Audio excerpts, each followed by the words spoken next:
Assalamualaikum warahmatullahi wabarakatuh. Perkenalkan, nama saya Anissa Solihat. Pada kesempatan kali ini saya akan melanjutkan penjelasan mengenai materi genetik. Dapat terlihat pada gambar pertama bahwa protein aktivator mengikat elemen kontrol distal yang dikelompokkan sebagai penambah dalam DNA. Nah, N-channel ini memiliki 3 situs pengikatan, di mana masing-masing elemen tersebut disebut sebagai elemen kontrol distal. Kemudian pada gambar kedua dapat terlihat bahwa protein pembengkok DNA membawa aktivator terikat lebih dekat ke promotornya. Faktor transkripsi umum, protein mediator, dan RNA polimerase 2 berada di dekatnya. Dan yang ketiga, dapat terlihat bahwa ternyata aktivator mengikat protein mediator tertentu dan faktor transkripsi umum, membantu mereka membentuk kompleks inisiasi transkripsi aktif pada promotornya.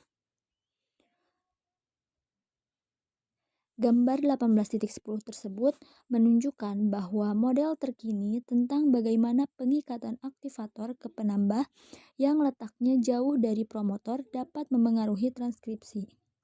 Pembengkokan DNA yang dimediasi protein dianggap membawa aktivator terkait ke dalam kotak dengan sekelompok protein mediator, yang ternyata pada gilirannya berinteraksi dengan suatu protein pada promotor. Nah, interaksi protein-protein ganda ini membantu merakit dan memposisikan kompleks inisiasi pada promotor. Dukungan untuk model ini mencakup penelitian yang menunjukkan bahwa ternyata protein yang mengatur gen globin tikus menghubungi promotor gen dan penambah yang terletak sekitar 50.000 nukleotida di hulu. Sudah jelas bahwa kedua wilayah dalam DNA ini harus bersatu dengan cara yang sangat spesifik agar interaksi ini terjadi. Nah, faktor transkripsi spesifik ini ternyata berfungsi sebagai reseptor, dapat menghambat ekspresi gen dalam beberapa cara berbeda. Beberapa represor ini mengikat secara langsung untuk mengontrol DNA elemen atau dalam N-channel atau di tempat lain, memblokir pengikatan aktivator, atau dalam beberapa kasus mematikan transkripsi bahkan ketika aktivator terikat. Reseptor lain memblokir pengikatan aktivator ke protein yang memungkinkan aktivator untuk mengikat DNA.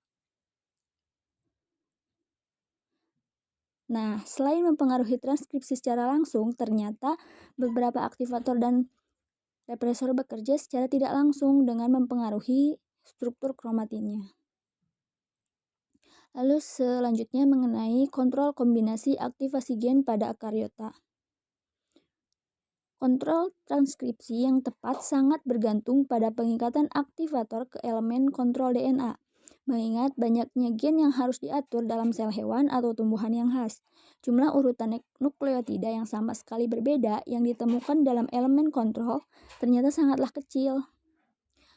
Kemudian, bahkan dengan hanya selusin urutan elemen kontrol yang tersedia, sejumlah besar kombinasi dimungkinkan. Kombinasi tertentu dari elemen kontrol akan dapat mengaktifkan suatu transkripsi hanya ketika protein aktivator yang sesuai hadir, yang memungkinkan terjadi pada waktu yang tepat selama pengembangan atau dalam jenis sel tertentu. Kemudian yang selanjutnya mengenai gen yang dikendalikan secara terkoordinasi pada akariota. Gen ekariotik yang diekspresikan bersama seperti gen yang mengkode enzim dari jalur metabolisme. Nah, biasanya tersebar di suatu kromosom yang berbeda.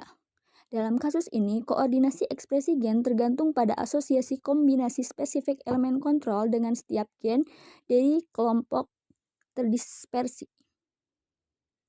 Kehadiran elemen-elemen ini dapat dibandingkan dengan bendera yang dikibarkan pada beberapa kotak surat dari banyak kotak surat, yang dimana itu merupakan pemberian isyarat kepada pembawa surat untuk mencentang kotak tersebut. Salinan aktivator yang mengenali elemen kontrol mengikat mereka, kemudian mempromosikan transkripsi gen secara simultan dimanapun mereka berada dalam suatu genom. Dapat terlihat pada gambar, di mana gambar A ini merupakan sedang aktivator yang diperlukan untuk ekspresi gen kristalin hanya ada di sel lensa. Sedangkan gambar B untuk kesederhanaan, di mana hanya mempertimbangkan peran aktivator di sini. Meskipun ada atau tidak adanya represor, juga dapat mempengaruhi transkripsi pada jenis sel tertentu.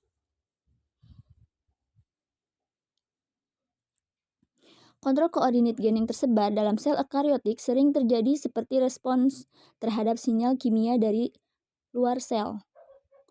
Hormon steroid misalnya memasuki sel dan berikatan dengan suatu protein reseptor intraseluler spesifik, membentuk suatu kompleks hormon reseptor yang berfungsi sebagai aktivator transkripsi. Yang selanjutnya, arsitektur nuklir dan ekspresi gen. Jika kamu melihat pada gambar 16.23, ternyata bahwa setiap kromosom dalam inti interfase menempati wilayah yang berbeda. Namun, kromosom tidak sepenuhnya terisolasi. Nah, baru-baru ini, teknik telah dikembangkan dan memungkinkan peneliti untuk menghubungkan silang dan mengidentifikasi daerah kromosom yang berasosiasi satu sama lain dalam interfase, di mana studi ini mengungkapkan bahwa loop kromatin memanjang dari wilayah kromosom individu ke situs tertentu dalam nukleus. Loop yang berbeda ini dari kromosom yang sama dan loop dari kromosom lain dapat berkumpul di situasi tersebut. Beberapa di antaranya kaya akan RNA, polimerase, dan protein terkait transkripsi lainnya. Seperti pusat reaksi yang menarik anggota dari banyak lingkungan berbeda, apa yang disebut pabrik transkripsi ini dianggap sebagai area khusus untuk fungsi umum. Bisa kalian lihat pada gambar 8.12 bahwa interaksi kromosom dalam inti interfase, meskipun setiap kromosom memiliki wilayahnya sendiri, loop kromatin dapat meluas ke yang lain situs dalam nukleus. Nah, beberapa situs ini adalah pabrik transkripsi yang ditempati oleh beberapa loop kromatin dari kromosom yang sama, yaitu pada loop biru, atau kromosom lain yaitu pada loop merah dan hijau.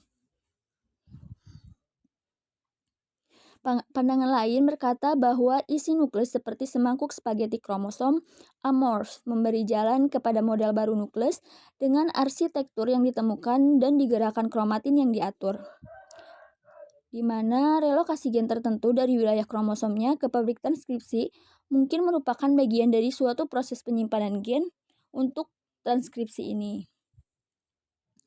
Lalu ada mekanisme regulasi pasca transkripsi. Transkripsi saja tidak merupakan ekspresi gen. Ekspresi gen penyanyi protein pada akhirnya diukur dengan jumlah protein fungsional yang dibuat sebuah sel, dan banyak yang terjadi antara sintesis transkrip RNA dan aktivitas protein di dalam sel. Mekanisme ini memungkinkan sel untuk menyempurnakan ekspresi gen dengan cepat dalam menanggapi perubahan lingkungan tanpa mengubah pola transkripsi. Kemudian yang selanjutnya ada pemrosesan RNA. Pemrosesan RNA dalam nukleus dan ekspor RNA matang ke sitoplasma memberikan beberapa peluang untuk mengatur ekspresi gen yang tidak tersedia pada prokariota. Salah satu contoh dari regulasi pada tingkat pemrosesan RNA adalah splicing RNA alternatif, di mana molekul mRNA yang berbeda dihasilkan dari transkrip primer yang sama, bergantung pada segmen RNA mana yang diperlukan sebagai ekson dan mana seperti intron. Protein pengatur khusus untuk jenis mengontrol pilihan intron dan ekstron dengan mengikat urutan pengaturan dalam transkrip utamanya. Jelas bahwa penyambungan RNA alternatif dapat secara signifikan memperluas reseptor genom eukariotik, di mana faktanya ternyata penyambungan alternatif diusulkan sebagai salah satu penjelasan untuk jumlah gen manusia yang sangat rendah yang dihitung ketika genom manusia diurutkan sekitar 10 tahun yang lalu. Jumlah gen manusia ini ditemukan ternyata mirip dengan cacing tanah atau nematoda, taman sawi, atau anemon laut. Nah, ternyata penemuan ini menimbulkan pertanyaan tentang apa jika bukan jumlah gen yang menjelaskan morfologi yang lebih kompleks atau bentuk eksternal manusia. Dan ternyata 70 hingga 100% gen manusia yang dimiliki banyak ekson mungkin mengalami penyambungan alternatif. Dengan demikian, tingkat penyambungan alternatif sangat melipat gandakan jumlah protein manusia yang mungkin berkorelasi lebih baik dalam kompleks bentuk. Dapat kalian lihat pada gambar 18.13 bahwa penyambungan RNA alternatif dari gen tropin T, transkrip utama gen ini dapat disambung dalam lebih dari satu cara, serta menghasilkan molekul mRNA yang berbeda. Coba lihat bahwa ternyata molekul mRNA telah berakhir dengan ekson 3 atau hijau, dan yang lainnya dengan ekson 4 atau ungu. Nah, kedua mRNA ini diterjemahkan ke dalam protein otot yang berbeda tetapi terkait. Yang selanjutnya ada degradasi mRNA. Masa hidup molekul mRNA dalam sitoplasma penting dan dalam membentuk pola sintesis protein dalam suatu sel. Molekul mRNA bakteri biasanya didegenerasi oleh enzim dalam beberapa menit setelah sintesisnya. Masa hidup mRNA ini sangat pendek, merupakan salah satu alasan bakteri dapat mengubah pola sintesis proteinnya begitu cepat seperti respon terhadap perubahan lingkungan. Sebaliknya, mRNA pada eukariota multiseluler biasanya bertahan selama berjam-jam, berhari-hari, atau bahkan berminggu-minggu. Misalnya, mRNA untuk polipeptida hemoglobin dalam sel darah merah yang sedang berkembang sangat stabil, dan mRNA yang berumur panjang ini ditranslasikan berulang kali dalam selnya. Lalu ada inisiasi penerjemahan. Terjemahan menghadirkan kesempatan lain untuk mengatur ekspresi gen. Regulasi tersebut paling sering terjadi pada tahap inisiasi. Untuk beberapa mRNA ini, inisiasi translasi dapat diblokir oleh protein pengatur yang mengikuti squeeze atau struktur tertentu dalam wilayah yang tidak diterjemahkan pada ujung 5 atau 3, di mana ini adalah untuk mencegah perlekatan mRNA ribosom. Mekanisme yang berbeda untuk memblokir transkripsi terlihat pada berbagai mRNA yang ada dalam telur banyak organisme. Awalnya, mRNA yang disimpan ini tidak memiliki ekor poli A yang cukup panjang untuk memungkinkan inisiasi translasi. Namun, pada waktu yang tepat selama perkembangan eukariotik, enzim sitoplasma menambahkan lebih banyak nukleotida adenin atau A yang mendorong dimulainya translasi. Atau dapat dikatakan bahwa terjemahan semua mRNA dalam sel dapat diatur secara bersamaan dalam sel eukariotik. Lalu ada pemrosesan dan degenerasi protein. Kesempatan terakhir untuk mengontrol ekspresi gen terjadi setelah translasi, di mana terkadang seringkali polipeptida eukariotik harus diproses untuk menghasilkan suatu molekul protein fungsional. Protein pengatur biasanya diaktifkan atau dinonaktifkan oleh penambahan reversibel gugus fosfat, serta protein yang ditunjukkan untuk permukaan sel hewan memperoleh gula. Protein permukaan sel dan banyak lainnya juga harus diangkut ke tujuan target di dalam sel agar berfungsi. Regulasi mungkin terjadi pada salah satu langkah yang terlibat dalam memodifikasi atau mengangkut protein. Kompleks protein raksasa yang disebut proteasom kemudian mengenali protein yang ditandai di mana-mana dalam mendegenerasinya. Dapat kalian lihat di gambar bawah, yaitu pada gambar 18.14, bahwa pentingnya proteasom digarisbawahi oleh temuan bahwa mutasi yang membuat protein siklus sel tersebut kebal terhadap degenerasi proteasom dalam menyebabkan kanker. Gambar 18.11 ini merupakan degenerasi protein oleh proteasom. Sebuah proteasom, kompleks protein besar yang berbentuk seperti tong sampah, memotong protein yang tidak dibutuhkan di dalam sel. Dalam kebanyakan kasus, protein yang diserang oleh proteasom telah ditandai dengan rantai pendek, ubiquitin, protein kecil. Nah, langkah 1 dan 3 membutuhkan ATP. Proteasom eukariotik sama besarnya dengan subunit ribosom dan didistribusikan ke seluruh selnya. Bentuknya agak menyerupai protein pendamping yang melindungi struktur protein daripada menghancurkannya. Lalu yang selanjutnya ada konsep 18.3 mengenai RNA non-coding memainkan banyak peran dalam mengendalikan ekspresi gen. Penguatan genom telah mengungkapkan bahwa DNA pengkode protein hanya menyumbang 1,5% dari genom manusia dan presentase yang sama kecil dari genom banyak eukariota multiseluler lainnya. Sebagai kecil dari DNA non-pengkode protein terdiri dari gen untuk RNA seperti RNA ribosom dan RNA transfer. Para ahli biologi sangat antusias dengan penemuan-penemuan baru ini yang mengisyaratkan populasi molekul RNA yang besar dan beragam dalam sel yang memainkan peran penting dalam mengatur ekspresi gen dan sebagian besar tidak diperhatikan sampai sekarang. Sudah jelas bahwa kita harus merevisi pandangan lama kita bahwa karena mRNA pengkode protein, maka RNA paling penting yang berfungsi di dalam sel.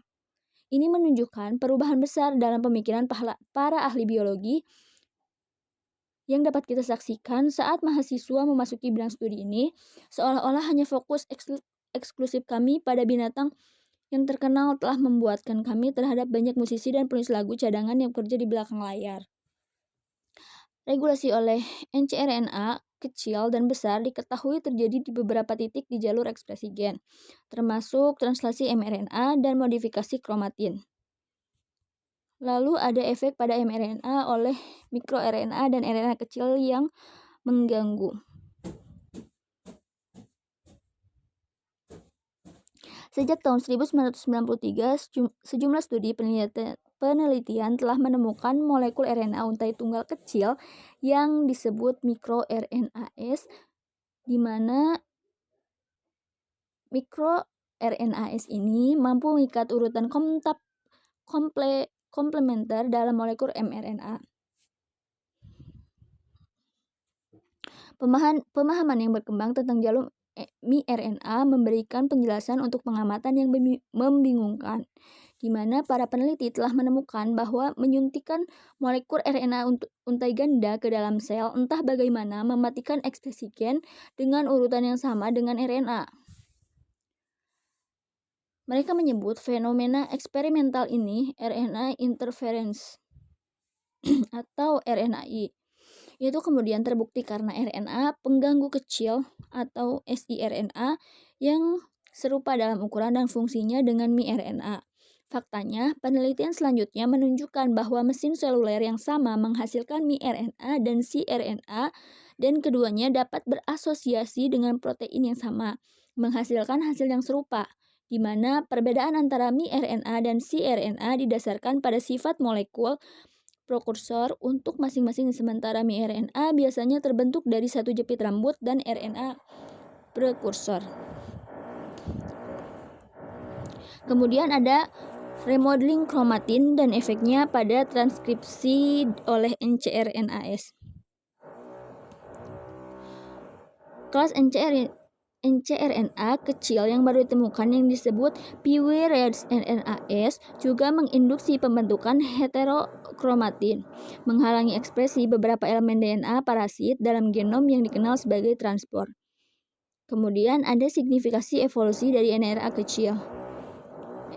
ncRNA kecil dapat mengatur ekspresi gen pada beberapa langkah dan dalam banyak cara. Secara umum, tingkat ekstraregulasi gen memungkinkan evolusi tingkat kompleksitas berbentuk yang lebih tinggi. Oleh karena itu, keserbagunaan regulasi miRNA telah menyebabkan beberapa ahli biologi berhipotesis bahwa peningkatan jumlah miRNA yang ditentukan oleh genom spesies tertentu telah memungkinkan kompleksitas morfologis meningkat seiring waktu evolusi.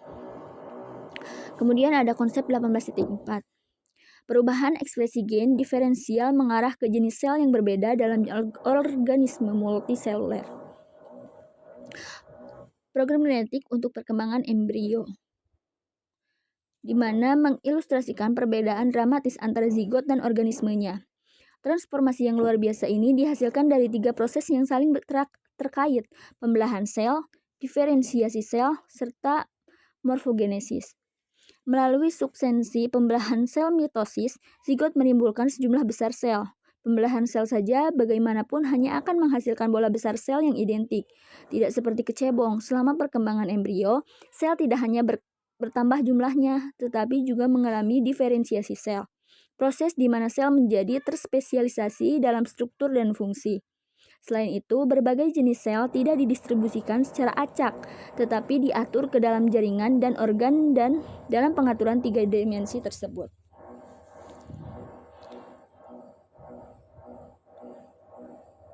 Lalu ada determinasi sitoplasma dan sinyal induktif. Salah satu sumber informasi penting di awal perkembangan adalah sitoplasma telur yang mengandung RNA dan protein yang dikodekan oleh DNA ibu. Sitoplasma telur yang tidak dibuahi tidak homogen. Messenger RNA, protein, zat lain, dan organel didistribusikan secara tidak merata dalam telur yang tidak dibuahi, dan ketidakrataan ini memiliki dampak besar pada perkembangan embrio masa depan di banyak spesies.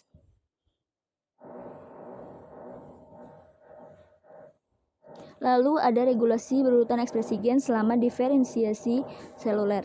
Sel yang terdiferensiasi adalah spesialis dalam pembuat protein spesifik jaringan, misalnya sebagai hasil dari regulasi transkripsi.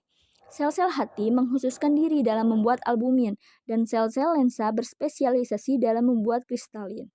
Sel otot rangka pada vertebrata adalah contoh instruksif lain. Masing-masing sel ini adalah serat panjang yang mengandung banyak inti dalam satu membran plasma. Sel otot rangka memiliki konsentrasi tinggi versi spesifik otot dari suatu protein kontraktil, miosin, dan aktin, serta protein reseptor membran yang mendeteksi sinyal dari sel syaraf. Kemudian dapat terlihat pada gambar 18-17 bahwa sumber informasi perkembangan embrio awal di mana telur yang tidak dibuahi memiliki molekul dalam sitoplasmanya yang dikodekan oleh gen induknya, di mana mempengaruhi perkembangan. Banyak dari terminasi sitoplasmatik ini, seperti 2 yang ditunjukkan di sini, terdistribusi secara tidak merata di dalam sel telurnya. Sel fertilisasi dan pembelahan mitosis.